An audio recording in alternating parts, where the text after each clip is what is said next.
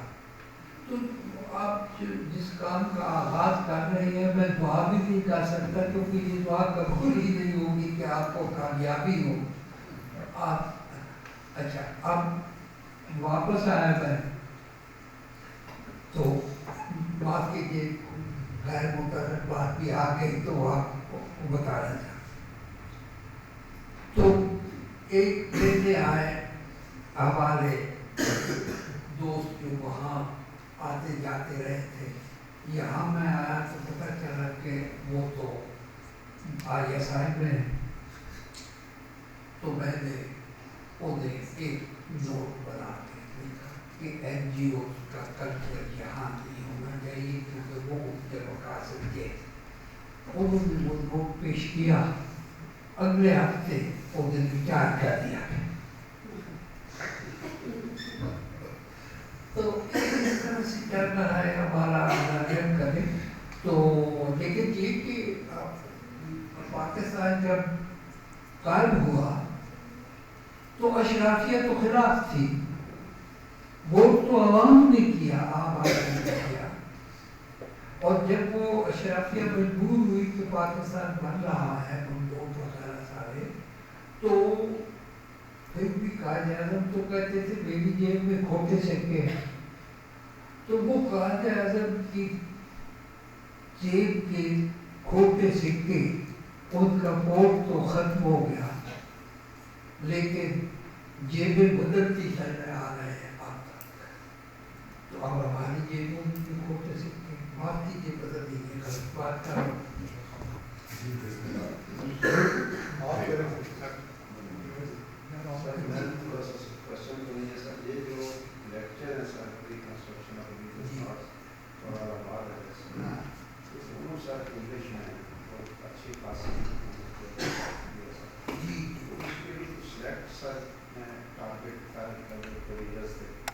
یا عام تو جس طرح بھی شریف کنجائی کا انہوں نے کہا ہے پنجابی میں بھی ٹرانسلیشن. یہ سر تھوڑا سا ہوتا ہے کہ میں خود سر پڑھاتا رہا پاکستان اسٹڈیز اور سر کبھی بھی علامہ اقبال کا جو خطبہ ہے بہت کم لوگوں نے سارا پڑھا ہے سر. میں نے پڑھا بڑا لیٹ سر. جی تو بڑا ڈیٹیل ہے سر یورپ کی, بڑا اس میں انہوں نے یورپ کے بارے میں باتیں کی. ریلیجن کا role in the making of Europe ہے سر. ساری چیزیں انہوں نے کہیں, بلکہ یہ بھی پیشگوئی کی تھی کہ کبھی بھی ان کی انٹیگریشن جو ہے وہ نہیں اسٹیبل ہوگی جب تک ریلیجن ان کے اس میں نہ ہو. تو اب وہ بات ان کی سچ ثابت ہو رہی ہے کہ وہاں پر جو بریک اپ ہوتی ہے سر, وہ ریلیجن ان کا ایک سٹرانگ ٹائز نہیں ہے. تو یہ سر تھوڑا سا ایسے گائیڈنس چاہتا تھا کہ یہ انگلش میں سر دونوں لیکچر کیوں تھے سر؟ وہ تھے سر انڈیا میں مدراس اور اس میں کوئی بات ہوگی تو مجھے لگتا ہے کہ بھائی ایسا نہ ہو کہ یہاں سے نکلوں تو پھر تو جو آپ کر رہے ہیں یہ بات یہ ہے کہ ہمیں ایسی قیادت محب وطن میسر آئے جو ہماری اپنی ہو.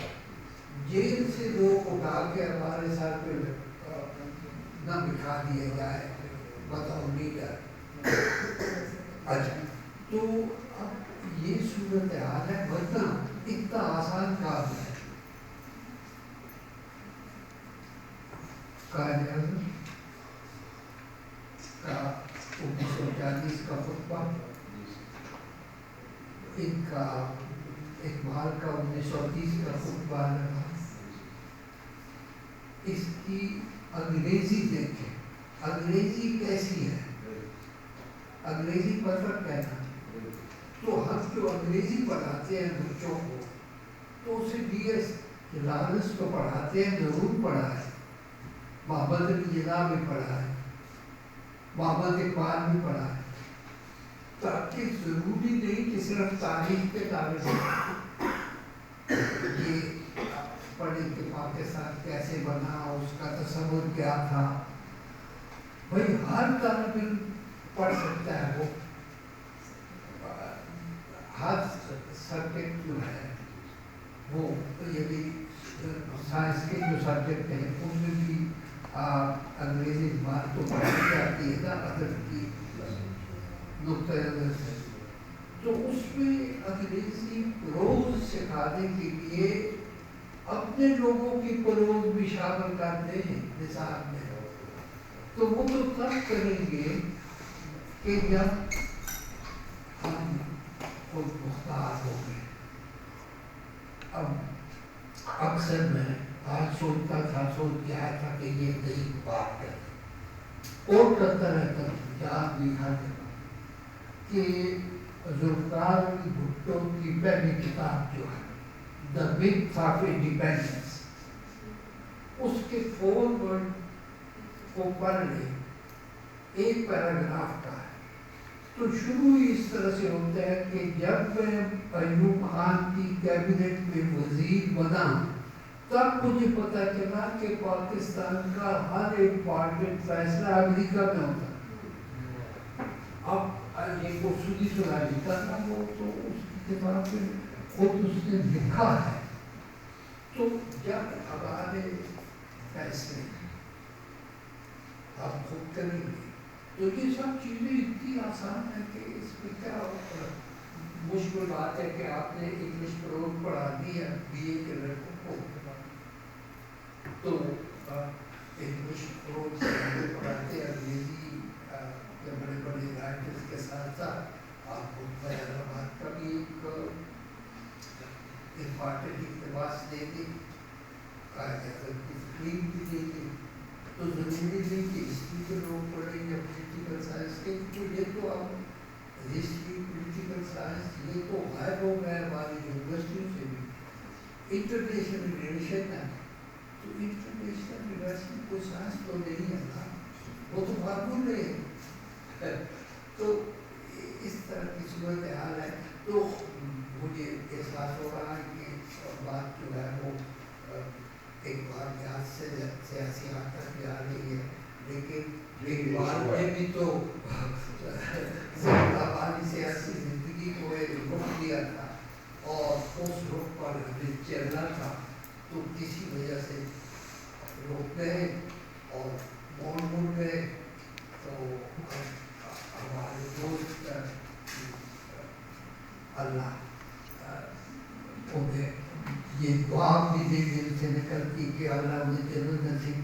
کہ پتہ ہے پہلے جنت میں ہو وسط مفتی صاحب، تو انہوں نے جو مرحوم نے کتاب لکھی ہے دو، تو اس پہ یہ ہے کہ پاکستان کے دو تصور ہیں، ایک ہے اقبال کا اور قائد اعظم کا، دوسرا ہے ایوب خان۔ تو ایوب خان سے لے کے اب تک وہی چل رہا ہے، یہ انہوں نے کتاب میں لکھا ہے، پہلی کتاب کی بات کا۔ تو اب یہ صورتحال ہے کہ ہمارے بس پہ تو نہیں ہے، لیکن ایک بات جو میں اپنے بیٹیوں اور بیٹوں کو بتا ہوئے جو پڑھ رہے ہیں کہ بھئی یہ پڑھائی وہی نہیں ہوتی جو نصاب تعلیم میں جو کتابیں شامل ہیں انہیں کی، وہ تو آپ پڑھیں گے نا امتحان پاس کرنے کے، ساتھ ساتھ دوسرے بھی پڑھ لیں۔ انگریزی آپ کو مجھ سے زیادہ بہتر اساتذہ نے سکھائی ہے اور مجھ سے بہتر انگریزی آپ جانتے ہیں، تو آپ خود ہی پڑھتے رہیں کتابیں اسی طرح سے اپنے وطن کے بارے میں، اپنی قوم کے بارے میں، تو بہتر یہی ہے کہ بجائے وہ اس انتظار میں کہ کب ہم اپنے اسکولوں میں اور اپنے تعلیمی اداروں میں جو نصاب پڑھایا جا رہا ہے خود مرتب کریں گے، اس وقت تک پڑھیں گے، پڑھیں نصاب بھی پڑھیں امتحان پاس کرنے کے لیے، اور فارغ ہوتے کھیلیں بھی اور اسپورٹس سے بھی نظر میں اور پڑھے بھی کتابیں۔ سر یہ سوال ڈاکٹر عبدالباسط صاحب، مشکل سوال سر میں یہ جاننا چاہتا ہوں کہ آپ ہمیں یہ روشنی عطا کریں کہ اقبال کا تصور اجتہاد مختصراً ہے کیا، اور دوسری بات یہ کہ آیا ضمنی طور پر یہ پوچھنا چاہوں گا جیسے آج ہماری پارلیمنٹ جس قسم اور رنگ کی ہے، کیا یہ اجتہاد کے مرتبے پر فائز ہو سکتی؟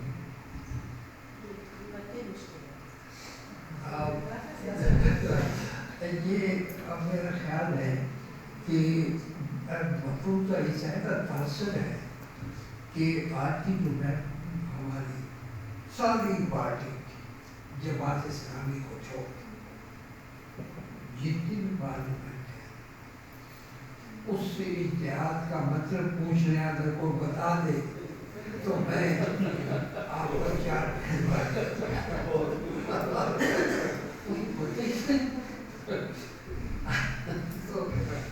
تو اس کے لیے پارلیمنٹ حقیقی آنی چاہے گی، اور آپ خود ہی جب اپنے مستقبل کو اپنے ہاتھ میں لیں گے تو پھر جو پارلیمنٹ آئیں گے وہ ایسے۔ اب دیکھیے کہ ایک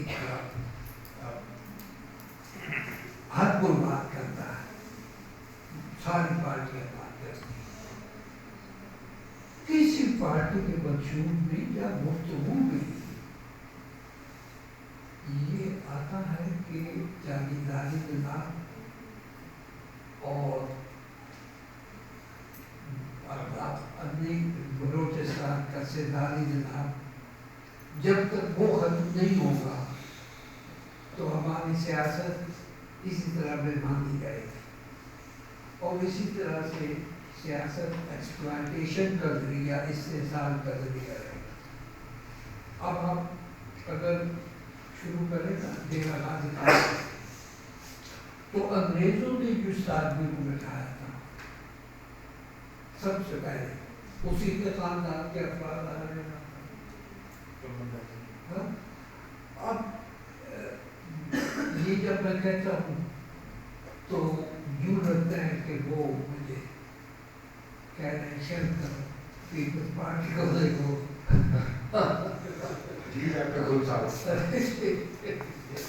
میرا سوال ہے کہ ہم اقبال جمہوریت کے بہت بڑے حامی ہیں، لیکن ہم مغرب کی اور مشرق کی جمہوریت کو جب دیکھتے ہیں تو وہاں پہ پھر فیوڈلز وہی سرمایہ دار، تو علامہ نے اپنے خطبات میں ایک روحانی جمہوریت کی بات کی ہے، تو وہ جمہوریت اس موجودہ جمہوریت سے کس طرح مختلف ہے؟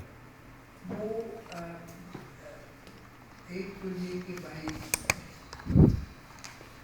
اس پہ مجھے بات کیا جائے اپنے ایک مضمون کی طرف کرنا، روحانی جمہوریت کے مادی خدوخات، یہ ایک میرے مضمون کا عنوان ہے، تو میں آپ کو پیش بھی کر دوں گا۔ اب اس کی طرف آتے ہیں کہ روحانی جمہوریت،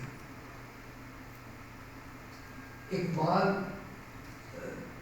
نعت نہیں کہتے رسمی معنوں میں، کیونکہ وہ تو ایک جلسہ سا ہوتا ہے نا، تو اس میں لوگ آ کے مشاعرے میں پڑھتے ہیں، انہوں نے کبھی اس طرح کی نعت نہیں، لیکن حضور ان کے دل و دماغ میں اور ان کی سیرت اس طرح سے جذب ہے کہ مثلا مجھے ایک غزل یاد آ رہی ہے، غلامی کیا ہے ذوق حسن زیبائی سے محرومی، جسے زیبا کہیں آزاد بندے ہے وہی زیبا، اور آزادی اور غلامی کے غزل کے مختلف شعر آتے جا رہے ہیں، اور انہیں سب سے بڑی شخصیت وہ یاد آ جاتی ہے عام کی جنہوں نے انسان کو آزاد، وہ دانائے سر ختم الرسل مولائے کل جس نے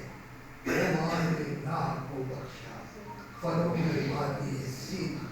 اب اس پہ مجھے اقبال جب پڑھتا ہوں تو ایک کبھی یہ نظر آتی ہے کہ اقبال کی شاعری ایسی ہے کہ مفہوم ہر آدمی کو فوراً پتہ نہیں چلتا، غبار نہ ہو میں اور میرا خاندان اور اس جیسے لوگ، گرے پڑے لوگوں کو جو زمین پہ غبار بن چکے انہیں اٹھانا اور فروغ وادی سینہ، یہ بھی غریب آدمی کو پامال مخلوق کو تقدس بخشنا، ایسا جیسا وادی سینہ کا تقدس ہے۔ تو یہ جو تھوڑا سا وہ مشکل ہو جاتا ہے، لیکن ہمارا کام ہے کہ ہم سمجھائیں کہ اصل بات تو یہی ہے۔ آگے یاد ہے، آپ سب کو یاد بھی ہوں گے وہ گانا ختم رسول سے آگے نا، نگاہ عشق و مستی میں وہی اکبر وہی آخر، کیا بولوں سب پتہ ہے آپ کو۔ تو اس طرح کا ہے کہ بنیادی بات جو ہے، یہاں سے میں ایک چاہتا ہوں آپ کا انتقاد اور کام کہ جب 33 کے الیکشن میں مسلم لیگ کو شکست ہوئی تو قائد اعظم کو اقبال کے نام جو خط ہے، اچھا آپ وہ خط تو چھپ گئے ہیں، پہلے تو پرائیویٹ کانفیڈینشیل تھے۔ 1940 میں جب پاکستان کی تحریک شروع کر دی قائد اعظم نے، تو 41-42 میں یہ خطوط چھاپ دی۔ اچھا اب 30s میں جو شکست ہوئی مسلم لیگ کو اور کانگریس کی، تو اس کے اسباب پہ کہتے ہیں کہ مسلمانوں کی غربت و افلاس کی طرف توجہ دیں، جب تک ہم اسے اپنا ایجنڈا نہیں بنائیں گے اور مقصد مقصود نہیں بنائیں گے، تب تک عوام ہماری طرف نہیں آئیں گے، اس لیے کہ عوام کے مسائل سے مسلم لیگ حاصل کی۔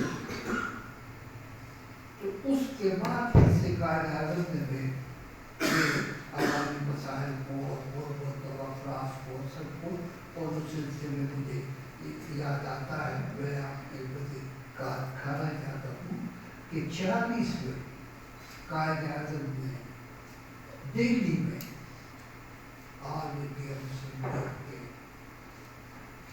سے خطاب کرتے ہوئے کہا کہ ہم لوگ جو یاد رکھیں عوام کا خون چوسنا ہماری فطرت ثانیہ بن چکی ہے،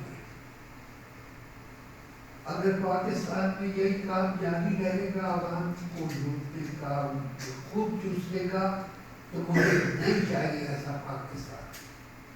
تو اب ہم اس